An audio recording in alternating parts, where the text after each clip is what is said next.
Ya, untuk lebih jauh mengenai hal ini pemirsa, kami akan langsung bergabung dengan rekan Ade Mulia yang akan mengulasnya dalam Fakta Bicara. Silakan Ade. Baik, terima kasih Zakia Arfan. Pemirsa, Lebaran Idul Fitri menjadi momen yang ditunggu-tunggu oleh sebagian besar perantau untuk bisa melepas rindu bersama keluarga di kampung halaman mereka. Mahalnya harga tiket pesawat akhir-akhir ini menjadi kendala sendiri yang dikeluhkan pemudik. Berikut kami paparkan sejumlah data yang kami rangkum terkait melonjaknya harga tiket pesawat. Ya, terkait harga tiket pesawat yang dinilai melonjak tinggi atau harganya terlalu mahal, ini memang bukan hanya wacana semata dan bukan hanya terjadi menjelang libur Idul Fitri saja, karena Inaka sendiri mencatat kenaikan harga tiket pesawat sudah terjadi semenjak jelang Natal dan Tahun Baru tahun 2018 lalu dan kenaikannya mencapai 40 hingga 120%. Sementara BPS mencatat Januari hingga Februari 2019 terjadi penurunan jumlah penumpang secara signifikan hingga mencapai 15%. Itu belum termasuk Maret, April, Mei dan juga nanti jelang libur Lebaran atau jelang mudik Lebaran.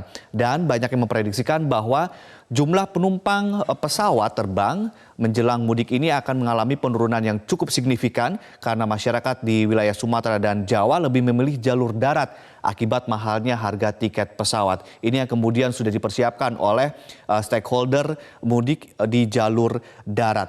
Nah, terkait tingginya harga tiket pesawat ini, Presiden Joko Widodo sempat meminta kepada maskapai-maskapai penerbangan untuk menurunkan harga tiket pesawat. Dan permintaan ini langsung direspon oleh PT Garuda Indonesia Tbk melalui grupnya yang kemudian menurunkan harga tiket pesawat hingga mencapai 20% penurunannya. Nah, terkait tingginya harga tiket pesawat, banyak sekali analisa-analisa penyebab-penyebabnya yang kemudian menyebabkan atau analisa yang kemudian muncul. Kenapa sih sebetulnya kenaikan-kenaikan ini terjadi? Kita kembali ke slide pertama, mungkin teman-teman bisa bantu untuk faktor-faktor kenaikan harga tiket. Ada yang menyatakan masalahnya adalah di bahan bakar. Ada yang menyatakan di operasional, ada yang menyatakan pajak dan asuransi. Kita lihat untuk masalah bahan bakar sendiri. Inaka menyatakan bahwa komponen bahan bakar ini mencapai 40% kontribusinya terhadap biaya operasional pesawat. Namun, banyak juga pengamat penerbangan yang menyatakan bahwa harga aftur atau harga minyak dunia sekarang ini kan sedang turun. Kenapa kemudian harga bahan bakar ini menjadi alasan utama, dituding menjadi alasan utama tingginya harga tiket pesawat? Belum lagi nilai tukar rupiah terhadap dolar sekarang sedang relatif stabil. Kenapa kemudian bahan bakar ini yang menjadi kambing hitam dalam tanda kutip? Ini adalah kita juga ambil dari statement para pakar penerbangan. Nah, kendati demikian Inaka juga mencatat bahwa bukan hanya bahan bakar yang memiliki kontribusi besar terhadap harga tiket pesawat, tetapi juga biaya operasional yang diantaranya termasuk leasing pesawat, maintenance, dan lain-lain yang memang menjadi lebih tinggi ketika berkaitan dengan fluktuasi nilai tukar rupiah terhadap dolar Amerika Serikat. Itu tentang bahan bakar yang ternyata bukan isu utamanya. Dan banyak juga pakar kemudian melihat komponen-komponen lain, yakni komponen operasional. Nah, komponen operasional ini terdiri dari biaya sewa pesawat, biaya perawatan dan asuransi pesawat, gaji pegawai, komponen pajak bandara atau airport tax yang kini sudah masuk dalam komponen menyatu dengan tiket itu sendiri. Lalu kemudian ada juga analisa yang kemudian masuk ke pajak dan asuransi. Kita lihat pajak dan asuransi ini kita pecah menjadi ada PPN, ada Passenger Service Charge atau airport tax dan juga IWJR atau iuran wajib jasa harja. Kita lihat seberapa signifikan sebetulnya komponen-komponen ini mempengaruhi tingginya harga tiket pesawat belakangan ini. Kita lihat pajak atau pajak pertambahan nilai atau PPN. Nah, ini kemudian Menteri BUMN menganggap PPN sebagai penyebab tingginya harga aftur dibandingkan negara lain dan mengusulkan penghapusan PPN yang dikenakan pada aftur kepada Menteri Keuangan. Namun ternyata Dirjen atau Direktorat Jenderal Pajak atau DJP menyampaikan bahwa PPN atas aftur sudah sejak lama dikenakan dan tidak mengalami perubahan sampai sekarang.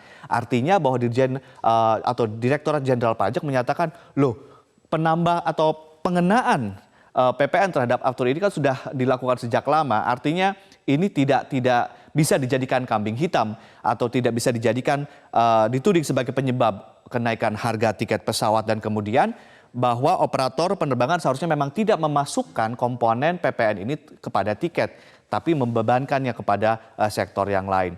Lalu kemudian passenger service charge atau Airport Tax kalau kita lihat di Bandara Soekarno-Hatta saja, di domestik di Terminal 1A, 1B, 1C itu 65.000 per pelanggan, di Terminal 2 domestik 85.000 per pelanggan, dan di Terminal 3 internasional 230.000 per pelanggan, dan Terminal 3 domestik 130.000 per pelanggan. Artinya kita juga bisa menilai seberapa besar sih kemudian komponen ini mempengaruhi harga tiket pesawat. Kalau IWJR sendiri, jasara harja atau iuran wajib jasara harja mematok anggaran wajib masing-masing penumpang senilai 10.000.